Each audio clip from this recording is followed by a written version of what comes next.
Olá companheiras, olá companheiros, saudações petistas. Essa é mais uma edição do podcast Em Tempos de Guerra, a Esperança é Vermelha.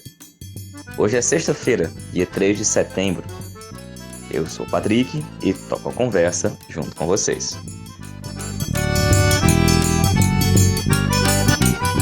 No episódio de hoje, escutamos a companheira Jandira Uehara, da Executiva Nacional da CUT, que fala das perspectivas para o 7 de setembro em São Paulo. O companheiro Rodrigo Poleto, secretário estadual da JPT no Rio Grande do Sul, fala sobre a derrota de Bolsonaro com a reprovação da MP 1045, que tratava da reforma trabalhista de Bolsonaro, que atacava diretamente os direitos da juventude trabalhadora. E compartilhamos ainda a opinião do companheiro Walter Pomar, do Diretório Nacional do PT, sobre as próximas ações nos atos do 7 de setembro e também a luta para além das eleições de 2022. E pessoal, começamos a edição de hoje do podcast falando da luta dos povos indígenas contra o chamado marco temporal da demarcação de terras. O Supremo Tribunal Federal está julgando se é válida a tese de que indígenas só têm direito às terras que eles já ocupavam antes da promulgação da Constituição de 1988. O julgamento começou na quinta-feira, dia 26 de agosto, foi interrompido depois que o ministro Edson Fachin leu o resumo do caso e teve mais 2 interrupções. Portanto, a próxima retomada da votação será no dia 8 de setembro. Acontece que o 8 de setembro, evidentemente, ocorrerá após as manifestações do 7 de setembro. E os milhares de indígenas que estão em Brasília continuarão lá e farão, durante 7 de setembro, uma importante mobilização. Brasília, portanto, tende a se tornar uma arena de batalha, porque além da convocação feita pelos bolsonaristas, convocando evangélicos, policiais militares e a base radicalizada do bolsonarismo, produtores rurais, grandes ruralistas, também se preparam para participar das manifestações no 7 de setembro, lá em Brasília. E isso é uma ameaça direta à mobilização dos indígenas. As mulheres indígenas, por sua vez, estão convocando uma segunda grande marcha das mulheres indígenas, também para esta data, de tal forma que o significado e a importância do 7 de setembro apenas cresce. E as forças do campo democrático, popular e de esquerda precisam reforçar esta luta. Como a gente já falou aqui nas edições mais recentes do podcast, o 7 de setembro precisa ser uma demonstração de força, pois é isso que tentará fazer o bolsonarismo, de todos os jeitos, com todas as suas forças. E, portanto, todas as nossas forças também têm que estar nas ruas, lá em Brasília, em defesa da democracia, da vida e no apoio à luta dos povos indígenas contra o marco temporal. E dito isso, a gente vai escutar agora a companheira Jandira Uehara, da Executiva Nacional da CUT, a Central Única dos Trabalhadores e das Trabalhadoras. A Jandira fala para a gente sobre as perspectivas para o 7 de setembro na cidade de São Paulo.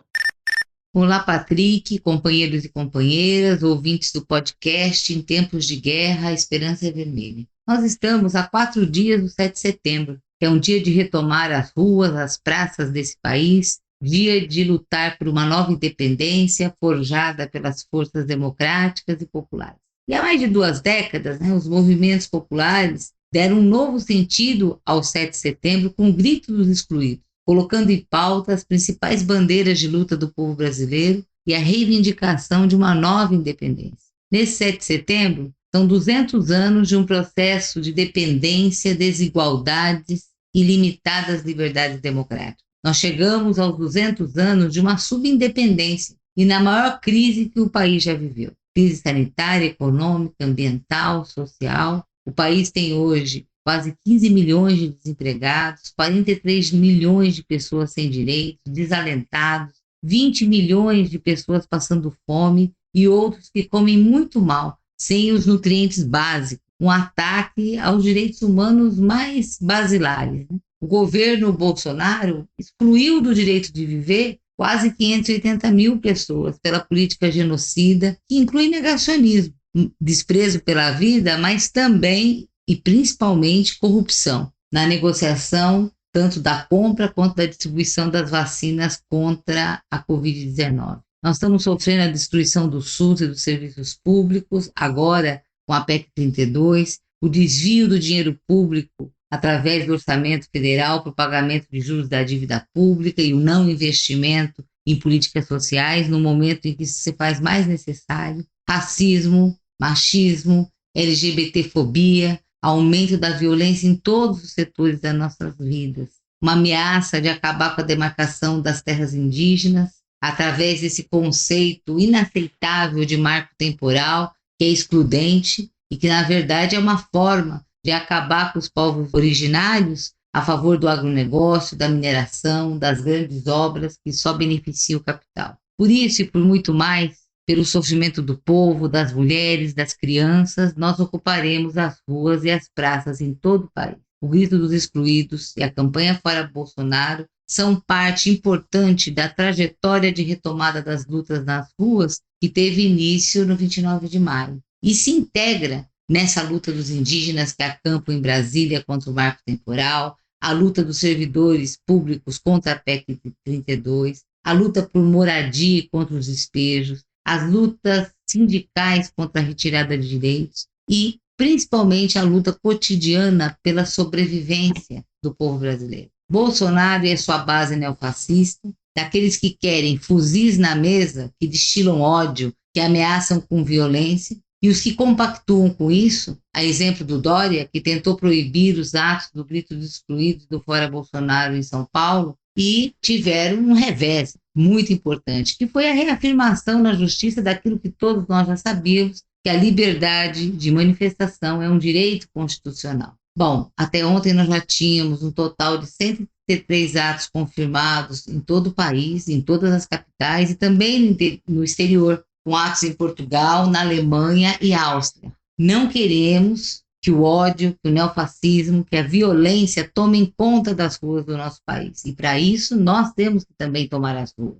Nós faremos grandes atos, bem organizados, com segurança física do nosso maior patrimônio, que é a nossa militância e o povo que quer lutar. Nós vamos aproveitar integralmente os próximos 3 dias para mobilizar e organizar minuciosamente as nossas manifestações, que são uma demonstração de capacidade de luta do povo, das entidades, do movimento sindical, do movimento popular, das esquerdas, capacidade de luta pelas liberdades democráticas, pelos direitos e pela soberania nacional, por uma verdadeira independência. E não há outra palavra de ordem a se colocar nas ruas, senão fora Bolsonaro, Mourão e todos os que sustentam, conciliam e compactuam com o neofascismo e o neoliberalismo.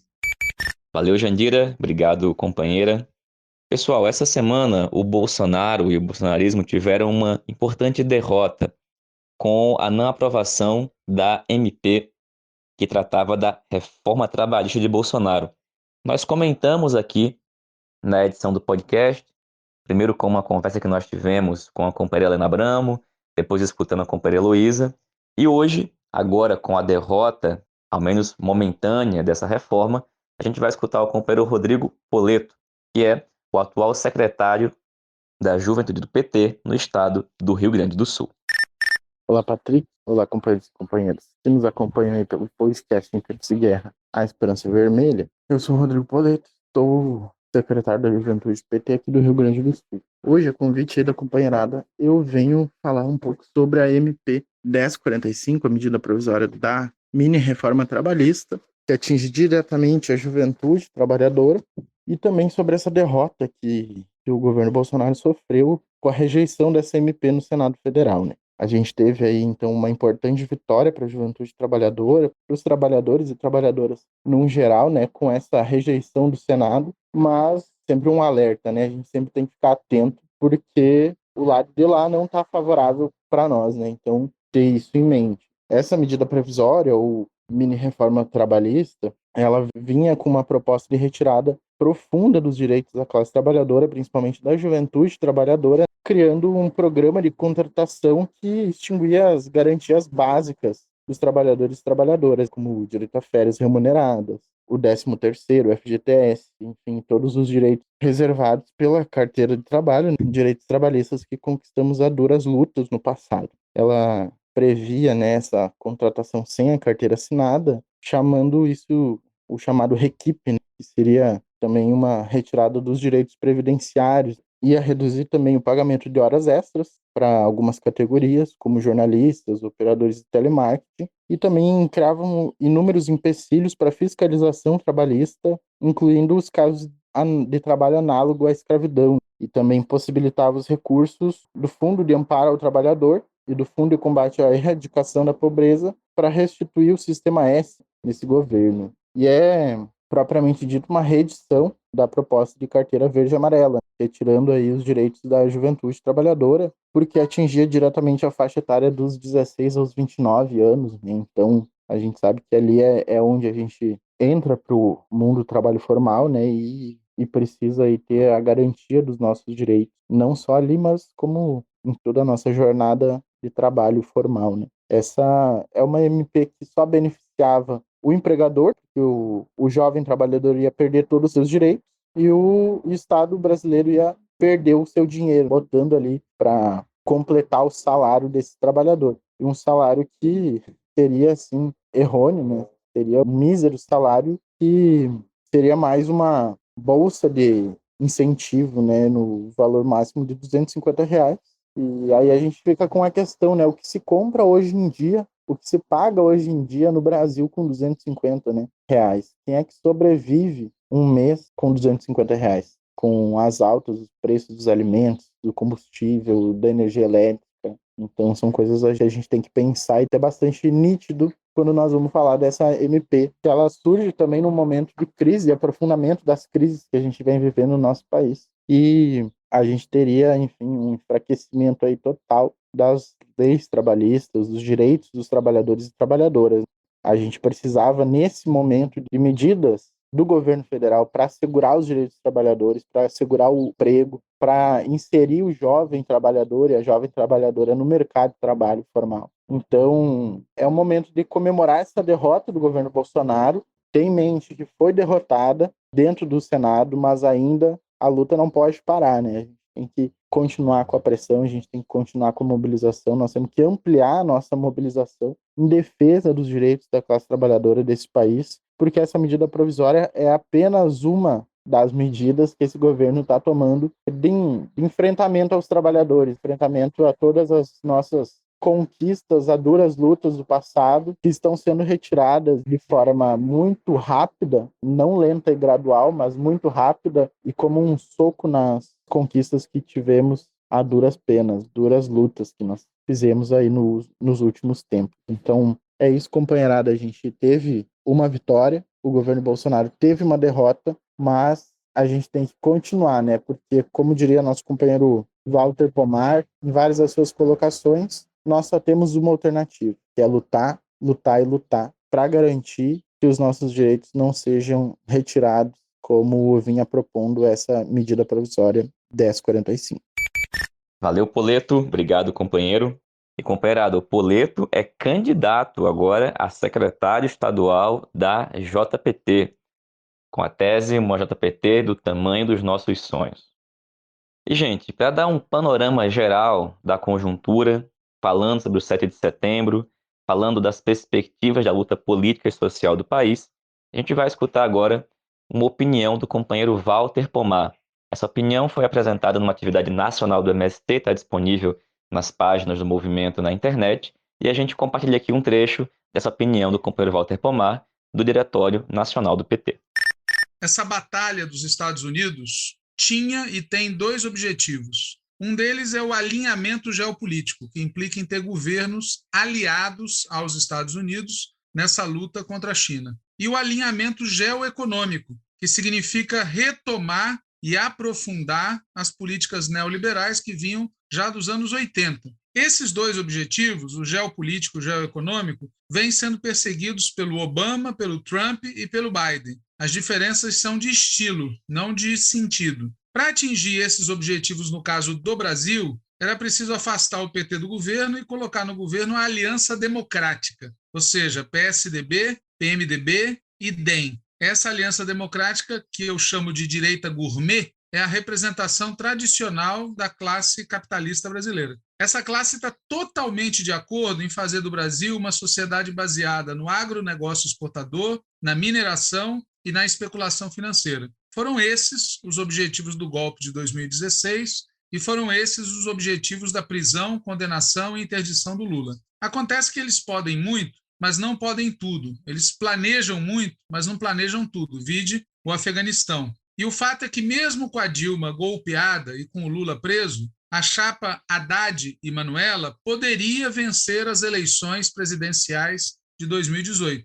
Foi nesse contexto que a operação conjunta Estados Unidos e classe dominante brasileira teve que fazer um gambito parecido com o que eles fizeram em 1989. Em 89, eles apelaram para um filhote da ditadura, o Collor, que se apresentou como o cara dos descamisados e do combate aos marajás. E em 2018, eles apelaram para outro filhote da ditadura, o Bolsonaro, que também se apresentou como o cara do povão e contra a política tradicional. Bom, o Bolsonaro venceu e está entregando o produto. Submissão aos Estados Unidos, mal-estar social crescente, autoritarismo político e subdesenvolvimento econômico. Como é óbvio, isso tudo tem um custo. E quem está pagando esse custo são os pequenos e os médios capitalistas, os trabalhadores pequeno-proprietários e os trabalhadores assalariados. E dentre estes, os mais pobres, os negros e as negras, as mulheres, a juventude, os moradores da periferia. Bom, evidentemente, isso gerou reação. E a reação começou ainda em 2019 e teve um dos seus pontos fortes no chamado tsunami da educação. É provável que em 2020 já tivesse acontecido um ponto de virada, mas aí veio a pandemia. Se a pandemia não existisse, ela teria sido inventada pelo Bolsonaro, pois a pandemia ajudou muito a fazer a boiada passar com mais facilidade. Primeiro porque abriu um terreno fértil para o discurso e para a prática do Bolsonaro. Segundo porque uma parte da esquerda ficou na semi-clandestinidade, sem poder sair de casa ou sem querer sair de casa. E terceiro, porque a direita se aproveitou desse ambiente e obteve uma grande vitória nas eleições municipais de 2020. Bom, em 2021, um conjunto de motivos fez a esquerda sair da semi-clandestinidade e retomar o ânimo. Teve o crescimento brutal da pandemia, o caso de Manaus foi um disparador disso, e outro motivo importante foi a libertação do Lula, que resultou, por um lado, da nossa mobilização e, por outro lado, resultou das contradições que existem entre eles. Desde então, ou seja, desde a saída do Lula, desde o 8 de março, a gente vive uma situação contraditória, que possui várias dimensões. Primeira dimensão, a boiada segue passando. Todo mundo que fala que o governo Bolsonaro está em crise, está mal, não sei o quê, a boiada está passando. Eles estão aprovando privatizações, legislações, agressões, tudo. Segundo, as mobilizações sociais estão sendo retomadas, mas numa escala que ainda é insuficiente para parar a boiada e insuficiente para derrubar o Bolsonaro. Terceiro, todas as pesquisas dizem que se a eleição fosse hoje, Lula venceria, mas as eleições não são hoje, são no final do ano que vem. E em quarto lugar, quarta dimensão do que a gente vive desde março, os diferentes setores da classe dominante estão divididos sobre o que fazer. Na minha opinião, não existe na classe dominante, ou seja, na classe dos capitalistas brasileiros, os grandes capitalistas, não tem nenhum setor relevante que esteja disposto a embarcar de verdade na candidatura Lula. Aliás, cá entre nós, engajamento empresarial em candidatura petista à presidência da República só teve de verdade em 2010. Ou seja, grandes setores apoiando, não indivíduos. E mesmo assim, em 2010, eles colocaram um pé em cada canoa. Só isso explica o resultado, naquele momento, das candidaturas do PSDB. Na classe dominante, tem várias posições, mas tem duas que são principais. Uma parte da classe dominante, liderada pela direita gourmet, está convencida de que é preciso cavar espaço para uma terceira via, pois eles acham que o Bolsonaro pode perder para o Lula. Se deixar a polarização, o Bolsonaro vai perder. Outra parte da classe dominante, liderada pela extrema-direita e pelo Bolsonaro, está decidida a ganhar as eleições, custe o que custar, mesmo que o custo for não ter eleições. E, para isso, o Bolsonaro está fazendo dois movimentos. Por um lado, ele segue operando na política institucional tradicional, está mobilizando as instituições que ele controla ou na qual ele tem apoios, parlamentares, governadores, prefeitos, forças armadas, igrejas, setores do empresariado, o próprio governo federal, que está com muito dinheiro em caixa e vai usar esse dinheiro, aliás, já está usando eleitoralmente. E, por outro lado, ele está mobilizando a base social dele. Esse segundo movimento não tem, na minha opinião, como objetivo dar o golpe, pois, como o próprio Bolsonaro já disse, quem está no governo não dá golpe em si mesmo, né? Aliás, esse golpe que a gente está vivendo desde 2016 é um golpe permanente, é um golpe continuado, é um golpe em prestações. Claro que esse tipo de movimentação do dia 7 é um treino para o que pode vir a ser um golpe de verdade se eles precisarem. Mas eu acho que o objetivo dele, com esse tipo de movimentação que ele está fazendo no dia 7 de setembro, é político. Primeiro, para demonstrar que ele tem força, que não está isolado, e ele quer fazer essa demonstração numa data simbólica, o 7 de setembro, e movimentando tropas, literalmente, e aquecendo a musculatura, né? O segundo objetivo dele é para atemorizar a direita gourmet. É para o STF maneirar, é para a CPI da Covid maneirar, para os tribunais maneirarem nas investigações contra o Carlos Bolsonaro. Porque se a direita gourmet tem medo, eles não vão dar o passo além. E o terceiro objetivo político do Bolsonaro é tirar a esquerda das ruas, é reocupar as ruas. Desde o 8 de março, a gente vem reocupando as ruas. Ele quer nos tirar delas. Para quem acha que 2022 vai ser resolvido numa campanha eleitoral normal, isso pode parecer irrelevante. Mas para quem acha, como eu acho, que nós vamos colher nas urnas de 2022 aquilo que a gente tiver plantado nas ruas agora, em 2021, ficar ou sair das ruas é decisivo. Para usar uma imagem militar, é como se as ruas fossem uma colina onde você coloca um canhão para disparar contra o adversário. Se eles nos tirarem das ruas agora no dia 7, eles vão obter 3 objetivos ao mesmo tempo. Eles vão se livrar dos tiros que a gente está dando neles, eles vão poder usar essa colina para atirar em nós, e eles vão ter a certeza de que, fazendo esse movimento de ameaça, eles vão nos tirar das ruas durante a campanha eleitoral. E nós já vimos em 2020 o que acontece quando a esquerda não consegue fazer campanha eleitoral nas ruas do jeito que precisa ser feito. Então, assim, no fundo, se a esquerda decidir majoritariamente não se mobilizar para o dia 7, a conclusão é que não precisa de golpe, basta fazer bu, sabe aqueles desenhos animados que o bicho faz bu, e a esquerda quer sair das ruas, não ir para as manifestações do dia 7. Eu não estou querendo dizer com isso que as ameaças do Bolsonaro são vazias, não são. Nós não devemos subestimar o Bolsonaro,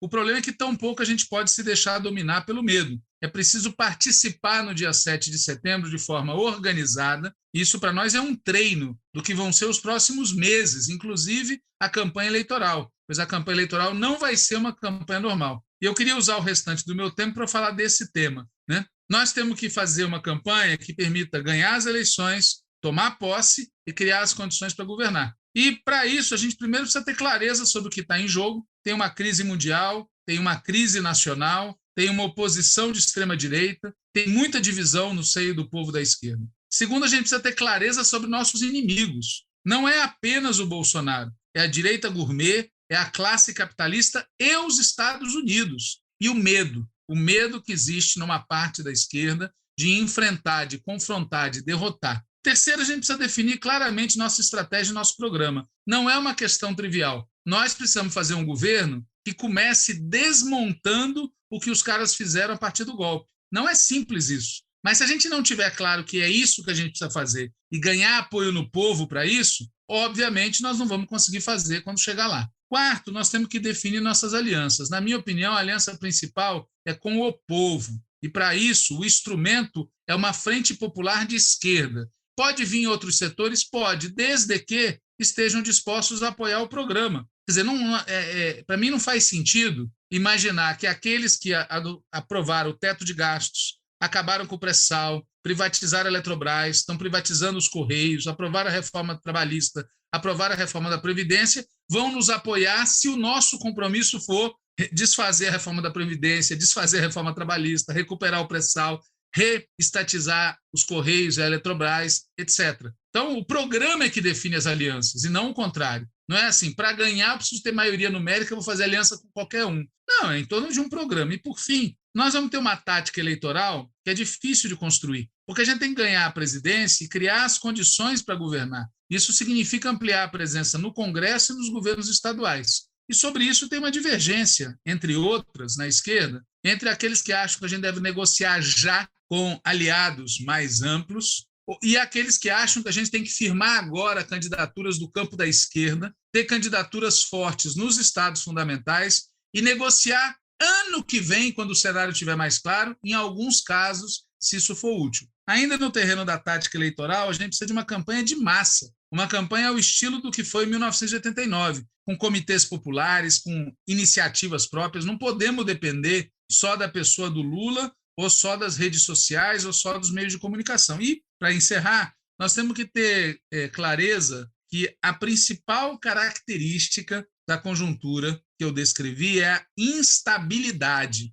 Instabilidade. E que o lado de lá está disposto a tudo. Por exemplo, vão colocar o Lula na alça de mira, no sentido exato da palavra. Então, nós temos que manter pressão máxima também, pressão pelo fora Bolsonaro e pelo impeachment agora, pressão máxima em cima deles. E levar a sério essa ideia de que a esperança tem que vencer o medo e começar isso agora no dia 7, fazendo das manifestações do dia 7 uma demonstração mais do que de força numérica, uma demonstração de presença organizada, com presença organizada dos blocos, dos movimentos, dos partidos, dos sindicatos e com muito serviço de ordem, com muita disciplina na chegada e na saída, para mostrar, inclusive para quem está acompanhando de fora esse embate, que nós também estamos dispostos a tudo para derrotar o neofascismo e o neoliberalismo, que nós não estamos brincando. Eu acho que é isso que eu queria falar para vocês assim nessa primeira fala. Obrigado.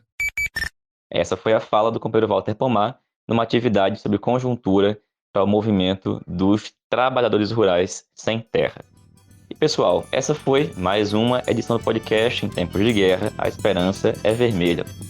Terminamos a edição de hoje lembrando a toda a militância da tendência petista articulação de esquerda, que nesse final de semana, dias 4 e 5 de setembro, sábado e domingo, acontece a segunda etapa do Congresso Nacional da Tendência.